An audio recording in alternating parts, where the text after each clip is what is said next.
right. Thank you, everybody, for joining today's Unlock and Learn, where I, Talia, your Director of Sales and Marketing, shares secrets and tips to success in vacation rentals. A couple weeks ago, we really focused on listing distribution. The big thing was that Vrbo bookings are down. And what I have seen in continuing my attempt to join Facebook groups and read and really see what's going on from the owners, co-hosts, and managers all alike is that Vrbo is still down, right? So the trend there and what we're going to keep seeing and what we have said for a long time is, to create that diversity. So I want to get a little bit more granular in things today and maybe, take a shift where, we talked about listing optimization and more into pricing. And when I say pricing, it's one word, right? But it means so much. And pricing to you can be excuse me, it can be dynamic pricing, it can be automatic pricing, it can be yield management, it can be revenue management, however you define what that looks like. But it's really just like, how are you converting lookers into bookers? It's that simple, right? So how are you setting the right price that is competitive to everyone in the market, right? So regardless if you care about the competition or not, think of the traveler. So if I'm a traveler and I'm coming to the website, right, and I'm going to Airbnb or Vrbo or Google.com, Google Vacation Rentals, and I type in an area, right, and I get my options of properties, right, I'm going to first look at the range of prices that are there, right? So if I put in a 5-bedroom, 3-bath, and I see all the ranges are average of 500 to 700, right? I may not be that glaring. There's price parity there, right? Like everyone's within the same. But if someone feels that they should be well above everyone else or someone lower, it's going to stick out, right? It's going to be a sore thumb in there. So it's looking at the pricing and how does it look on the travelers and all the other factors that go involved in the pricing. So I'm going to start off with anyone can call themselves a revenue management expert, but there are lots of people that you can follow out there that can help you to take all of this information and put it into action, right? So some data resources, right? So the set those expectations for yourself that you need to do the research and you need to find the people that are going to help you. One of the biggest issues and lack of thing that we have in this industry is data. Like we have tons of data, but is it clean? Where do we get it from? Where do we have the understanding? Like where's the understanding, right? So you have partners like Key Data Dashboards, right? That get you source data straight from property managers, PMSs. So what is that the actual price that an occupancy minus owner holds and cleaning and taxes, right? AirDNA and other people like AirDNA out there that scrape data, bring it together, right? A lot of pricing tools and those data partners, including ourselves, right? We have data that comes in from many different places that come together to determine what is the right price and what is, that you want to set for that day based on your goals, right? So let's go back to setting expectations, right? Set your goals. What is the occupancy that you would like to hit, right? So maybe the average occupancy for your market is 85%. And the average ADR for that is 395. And to you, you're like, oh man, my property is way higher value than 395, right? That says to me, right? That means that you probably are going to expect a lower occupancy, right? Because you want a higher ADR, right? That's general terms, very general knowledge out there, but things to figure out for your area and market. So with that said, find the data, right? Find the people who can help you with everything that's out there. Who are some of these people, right? So there are revenue management consultants that you can find, if you follow Verma or, a quick Google search. So some would say is Rev Party by Jordan Locke, Rev Zen by Sarah Franzen. We have Rev Research.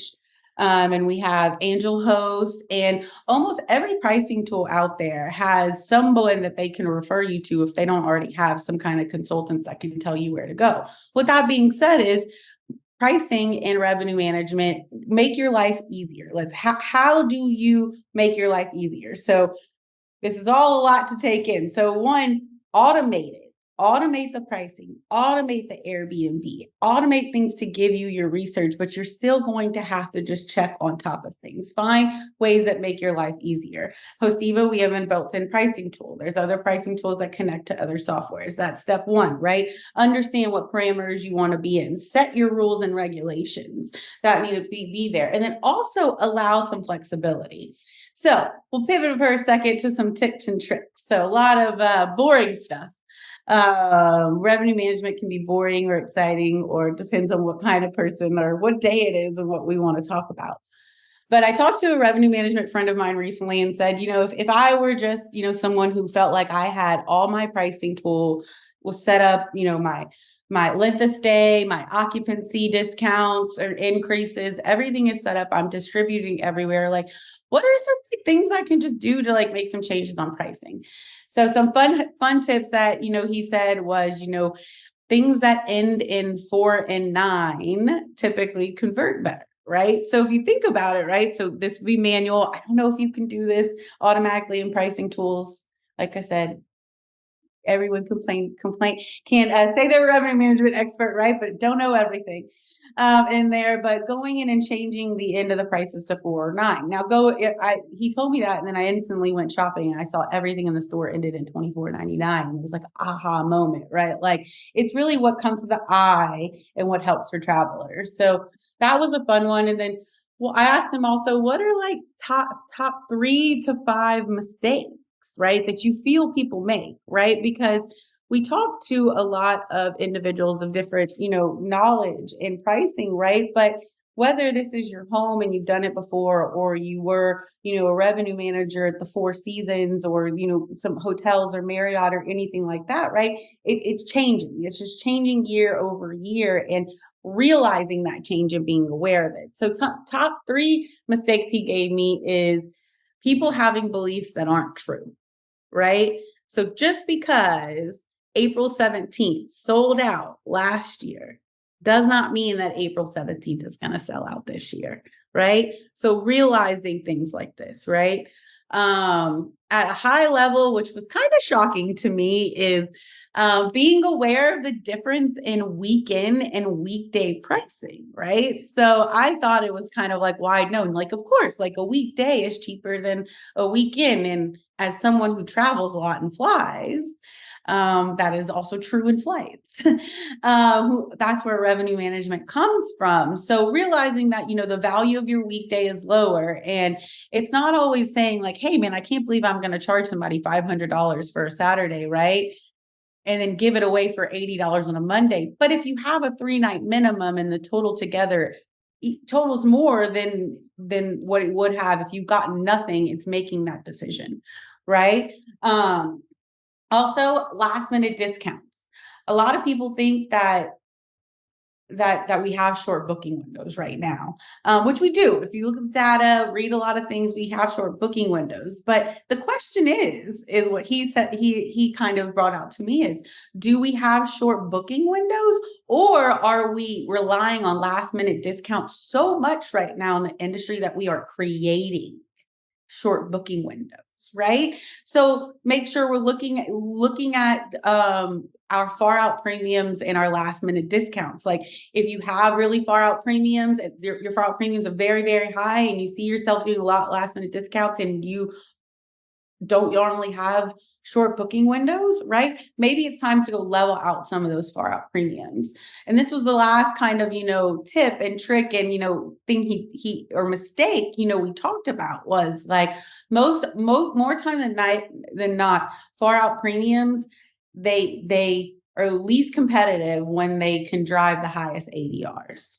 Right? So it's really all just kind of taking a look at the pricing, realizing what seasonality really means to you, and figure out what that curve is to get into the right number. Again, that's where pricing tools and data teams come in to help you do all of these things. So last thing, I think what we can, want to chat about, if we have any questions, I would love to, go into some topics if we want to go into specific questions when it comes to pricing, but is How do you find the comps? Like that's one thing, right? So we're going to pricing, right? So tools, we got the data, we pull the data, whether you got the data on your own or the tool gave it to you, right? We've determined our strategy. We know kind of like what's my base rate going to be, what's my discounts, what changes do I want to make if I'm not actually hitting my goals. Second, who are my comps, right? So most tools are going to allow you to either tie yourself to a comp set, right? Or give yourself a way of benchmarking.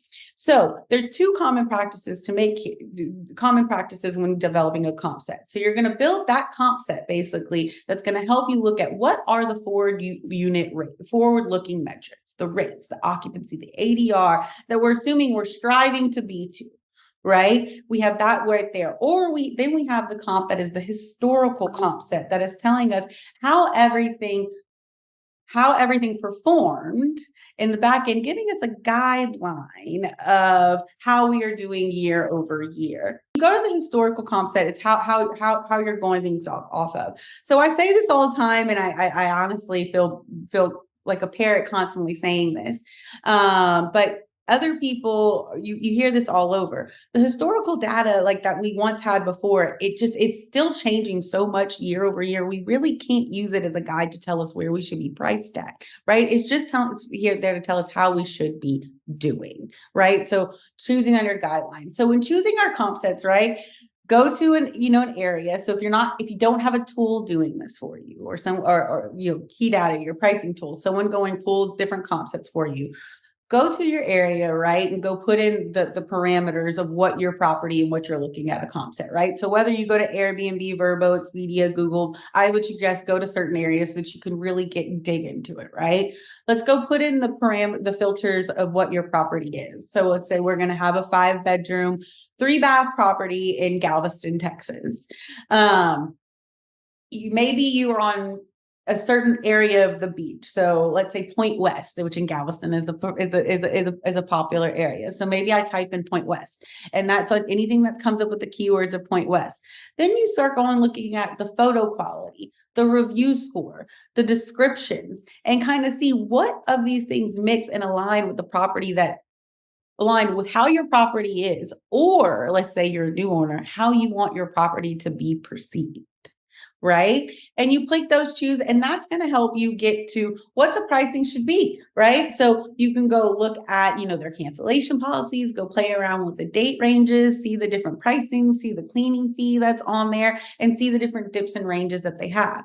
Most importantly, I would also say when you're building these comp sets that I think is often missed when they're looking is a lot of owners, or managers, but I would say owners forget to look at the actual calendar, right? How booked up is it? So if you choose a whole bunch of properties and like, I love these are great. I want my minimum night rate to be $700 a night because these 5 properties said they're $700 a night. If it's like a high market, well, that's a high number, right? But if it's like for an area manager, alarming number, I would say go look at the calendars, because sometimes the owners don't, or ourselves, we forget to go see, like, are the calendars actually blocked? Are these rates actually working, right? And you have to go find the occupancy of these things in there. So it's a mixture of everything that's going in. And also when it goes to the last thing when it comes to comp sets, right, is don't forget to factor in hotel comp sets, right? So this is going to be more common, like if you are an urban owner, property manager, developer, investor, or if you're in a CBD, so central business district, or just any place where hotels are actually very popular around you, right? Like guests are getting smarter, right? So not technically, or yes, vacation rentals and hotels are showing up together in different search platforms, but guests are starting to realize, right, the differences between hotels and vacation rentals and the pricing, right, that's there. So just see and align with the pricing and the offering that's there that can be allowed. Most of the data that is actually put into pricing tools, softwares, or anything that out there is going to already account for this data, right? But you have to remember, like, it is one thing is the value of your property, like what you want to get, right? The ROI and the growth of what's there. But the next thing is what the traveler is seeing, what a traveler is willing to pay compared to everyone else in the area. That is a lot of things. So, today I promised that we were going to cover tactics for promoting direct bookings and optimizing occupancy. So we'll cover that last. We have covered, doing minimal pricing.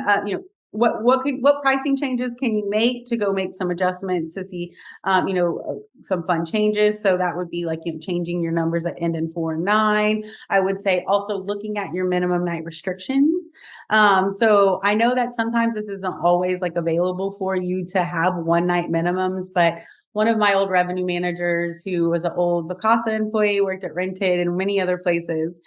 He used to always say that they would see huge increases in bookings and visibility just by changing the minimum night stay to 1.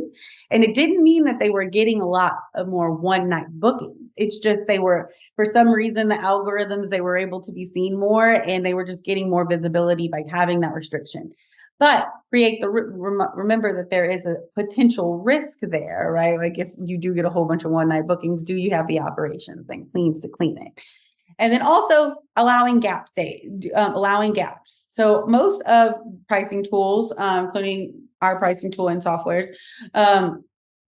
allow you to fill a gap if it is there. So let's just say it's typical for you to have a 3-night minimum, but what if you have a 2-night availability for those 3 nights? Do you want to make it available, right?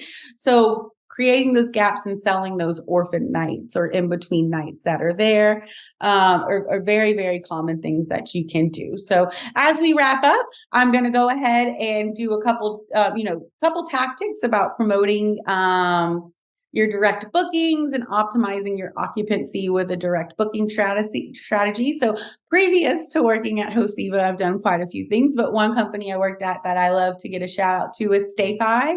The team at StayFi is amazing. So StayFi.com is a way for you to collect all of your guest information, not just the booker, so that you can get all the information for every person that actually stays in the property, to send information to email them, text message them, use it in social media to create your direct booking following. So whether you use StayFi or something else, it's very important after the stay to contact, make sure you're getting reviews for that guest, right? You're also reviewing them. Make sure that in your property, there's ways that in the property, there's ways that they can find you next time to come and book direct. Having email lists. So as soon as a guest leaves your property, they're getting some kind of email letting you know, letting them know that they can book direct with you. If you're a property manager and you're getting new properties, there is an email marketing company called Switchback, and Ryan, the co-founder of Switchback, he used to always say some of the highest open rates for his emails were the ones when you got a new property, right? So, announcements, people want to know and they want to know the brand, right? And then also if you're doing social media, right, there's ways to Facebook target list where people can see your ads that are out there. So don't forget, it is very important to still build your brand and that book direct presence on top of the diversity of everything else that is out there. So, I will leave it open for a second or two. Michael, Sarah, if we have any questions. No, a lot to cover today. I feel like all over. I did have a list of things to go off of. But I also have sat in 8 hours of revenue management and pricing meetings over the past 2 days. And I think that list kind of just got a little foggy. So I hope this was helpful.